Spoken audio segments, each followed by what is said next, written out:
Hello friends, and happy first video of the spooky season. Today, I desperately need to tell you about Scary Godmother, because I think it is absolutely ripe for a renaissance this Halloween. This is a movie that a lot of people already seem to have a very visceral reaction to. Wacky early 2000s CGI children's movie that aired every Halloween but remained obscure enough to never really be talked about beyond that. People kind of forget about it as they grow up, but then if they see it again as an adult, it's like, what? And they remember it like a very endearing fever dream. I know that feeling. I feel that way about a lot of pieces of children's media. However, I don't know if I ever saw Scary Godmother as a child. I watched it for the first time last Halloween as an adult, and it still absolutely slaps ass. But before we get into it, I need to tell you a little bit about this week's sponsor, Function of Beauty. Function of Beauty creates custom shampoos and conditioners made for your unique hair. You fill out a quiz on their website outlining your hair type, your goals for your hair history, things like that, and Function of Beauty will put together your custom formula. You can change up your formula to fit new needs, depending on the season, depending on if you change your hair. I know Function of Beauty really got me through my gay little new hair color every week phase a couple of years ago. My hair also used to get just extremely frizzy, just evil sweaty creature on my head every summer in the humidity. But the past couple years that I've been using Function Beauty, I have come out unscathed. You even get to customize the color and the fragrance of your products. This month I decided to go way outside my comfort zone. This Ebony Darkness Dementia Ravenway would not be proud of me, but look, they're so shiny and mango scented. Function Beauty is super convenient, and not just because it's delivered straight to your doorstep, but also because you know you're always getting only high quality, extensively tested ingredients, and that all of their products contain no parabens or sulfates and are 100% vegan and cruelty free. And now it's easier than ever to try Function Beauty's top-rated signature hair duo, that's these boys. So click the link in the description below to try your first custom Function Beauty formula for under $30. Free shipping included. And now back to your regularly scheduled content. Show us a baby. Oh, there we go. There's a baby. Hello, a baby. So for those of you who, like me, were never familiar, let me explain. Obviously, this piece of poetic cinema is immediately striking because of its messy 2003 CGI, which honestly is a weird choice because I have recently found out that it's actually based on books which have really beautiful art. Think of the 2D animation potential. Why did they have to do it to her? But at the same time, the bad CGI gives it so much charm and I would never change it. I think I'm glad we get both. I'm glad that it lives in both realms. The genuine art and meme trash. Door is ajar. I do want to read the books at some point, I think, but as far as I know, the plots of the two movies, yes, they made a sequel as well. The plots of the two movies are very similar to the plots of the first and second book, as far as I know. Protagonist is this girl named Hannah. You can tell she's the protagonist because she's the only human character with eyes, although the others seem to possess the ability to,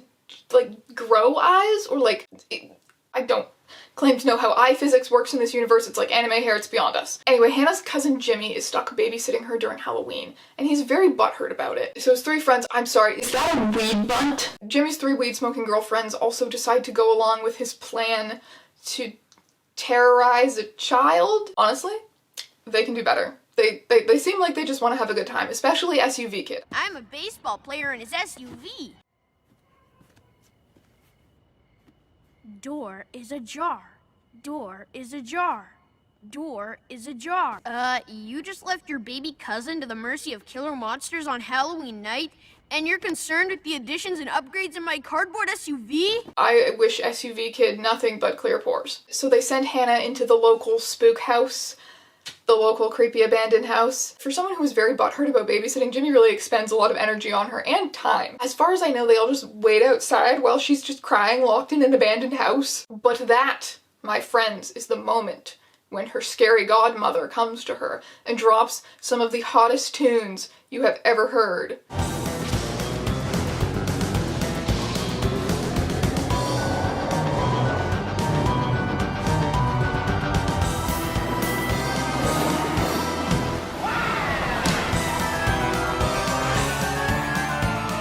She is whisked away to the fright side, this Halloween realm, where she goes to a party at Scary Godmother's house and meets all of her broom mates and friends. And every time someone new comes to the door, Hannah learns that monsters are not in fact scary, but they're actually this really big, wholesome found family who are way nicer to her than any of the human characters, and they all have a big party. I will not deign to spoil any more of the thick and juicy, just 4D chess level plot of this. It's for infant children, but it's good, and I would like you to consume it with your sensory organs. So I talked to a friend, the same friend who recommended that we watch Scary Godmother last Halloween and again this Halloween. The entire month is Halloween, get down with it or die. So I talked to my friend who absolutely loved Scary Godmother as a child to get kind of the perspective that I don't have as someone who did not see it as a child, and they mentioned finding it extremely validating in a kind of similar way to the Addams Family, a creepy monster family that is actually super wholesome and just unconditionally loves and supports each other in all of their weirdness. Nice message for all the weird kids who feel like outcasts out there. However, something that was especially important to my friend, and something which I also noticed and find super interesting, is Hannah's normalcy. She's a completely bland child with a fairy princess costume. Literally nothing interesting about her. She is a slice of Wonder Bread. However,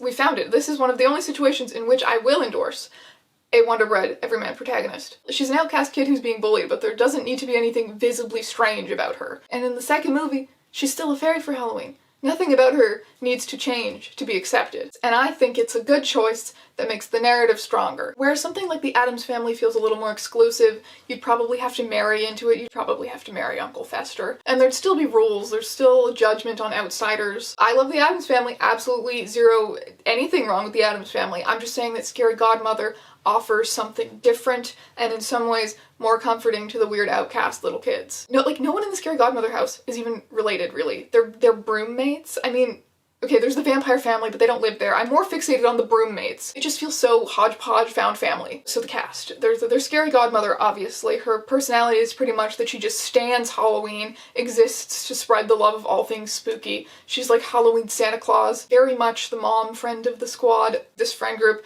has one brain cell, and it's always her turn to use it. There's Scully, who is just so aggressively queer-coded in a very 2003 kind of way, enters the movie by bursting out of a closet and making heavy-handed skeleton in the closet jokes. Oh my, Scary Godmother! Sorry to be so late! Hannah, this is Mr. Pettibone. He's our official skeleton in the closet. Well, it's a pleasure to meet you, Miss Hannah. Does everyone have a skeleton in their closet? Almost everyone, little miss. So this is a 2003 children's movie! Harry is like this goofy, food-loving werewolf. Who wants garlic? What are you, a maniac? Very much chaotic stoner friend energy, a furry. Bugaboo is like the classic boogeyman under the bed type of monster, but he's actually like a super kind, jovial guy in real life. It's just his job to be scary. Yes, I believe the implication is that this movie takes place in the same universe as Monsters, Inc. And then there's the vampire family who comes over, of course. Gross! My parents are necking again. Gomez and Morticia who? I'm just kidding, I'm just kidding, do not take my knees. The vampires are basically there to make a lot of horrible puns and dad jokes and misunderstand human culture. Pizza is a groovy idea. Groovy? I know, they're so embarrassing, I could just live. Also the token supportive straight friends, they get a little extra validity too for being goth. The second movie, for some reason, has Harry narrating everything from like this control room. I'm kind of obsessed with the implication that he's just set up a bunch of hidden cameras all over their house, and everyone's like, dude, what the hell? And he's like, just don't worry about it, guys, it's for my vlog. And they're like, all right, okay, this man is unhinged, let's just not talk about it and maybe he'll stop. Meanwhile, Jimmy is horrifically traumatized by everything Halloween related. It actually goes surprisingly hard, and he lashes out by deciding that he's going to ruin Halloween this year. And we find out that the fright side functions in like a sort of clap if you believe in fairies, kind of like, it feeds on belief, essentially. So Hannah steals Jimmy's 3 weed-smoking girlfriends, and it becomes a psychological battle between them and him to save Halloween and save the fright side from blinking out of existence. Both movies feature copious, lit Halloween partying, general shenanigans, and tomfoolery on the part of everyone, and all around just radiate joy for the spooky season and the weirdness in this world. Like I said, I watched these movies for the first time last year in my 20s, and I found it extremely easy to like the adult characters. Well, adult characters. It's hard for me to believe that they are any more adults than I am. They're definitely all in their 20s, except for the vampires, who are immortal, obviously. 21st century, my precious. Great! Now my watch is stopped as well. Don't know how they made a child. Does he age like 10 years and 6 months and then eventually, is it like a Renesmee situation? Did they just find him? Is he a human child who they just raised to be a vampire? I don't really have that much of a precedent for vampires being able to reproduce in media. How did you acquire this child? The broommates. I'm obsessed with the broommates. They just have such like messy 20-somethings from a sitcom energy. There's just so much that is lost because this movie is told from the point of view of children. Like I want to know what is going on with this dynamic behind the scenes. Ow, no! Down, boy! Last year you devastated the entire buffet before the other guests even arrived! Oh, dare you, sir? This is what I mean by this movie is just ripe for a renaissance. There's this scene where the kids arrive and they find Harry asleep in Bugaboo's room, and Scary Godmother comes in like, "Oh, what are you doing in there? That's weird." Here's the deal, okay? I feel like Scary Godmother and Scully were the original broommates, and Harry was like a questionable hookup of Scully's. Roll over. Oh, please. Roll over. I will not degrade myself. That just kind of never left the house. But like there's totally still some tension between him and Scully, and they totally still hook up sometimes. But now Harry's also getting with the new roommate Bugaboo, hence the scene where they find him in Bugaboo's room and Scary Godmother awkwardly tries to cover for him because there are children here now. What I am saying is that I wish to log on to tumblr.com and see more appreciation for Scary Godmother. There is some, as I've mentioned, there is some, however, I don't think it is nearly reaching its full potential. Like, come on guys, this is the perfect film. It has a banging soundtrack. It has cheesy Halloween goodness oozing from every orifice. It has a great message about queer found family. It directly instructs children to detonate a marshmallow in their parents' microwave, but only after personifying it with a weird little face. They made this look quite a lot easier on Scary Godmother.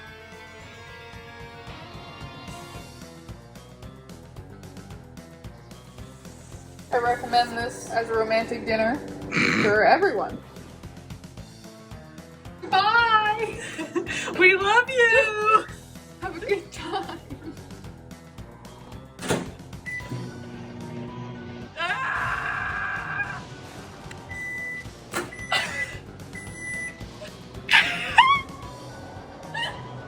Mine's still standing! Mine's still How did standing! they escape the digestive? Out of 10. Slap. How many spooks out of 10? 10 out of 10 spooky grandmothers? Is that what you do? No! Scary Godmother. Spooky Grandmother. Uncultured. What's your rating? I'm gonna give it a 9 spooks out of 10. Okay. 1 point off for not fitting in my mouth. You're not valid. You called it Spooky Grandmother. Anyway, thank you so much for listening to my very good opinions today. Happy Halloween month, everyone. And I'll see you in another spooky video very soon.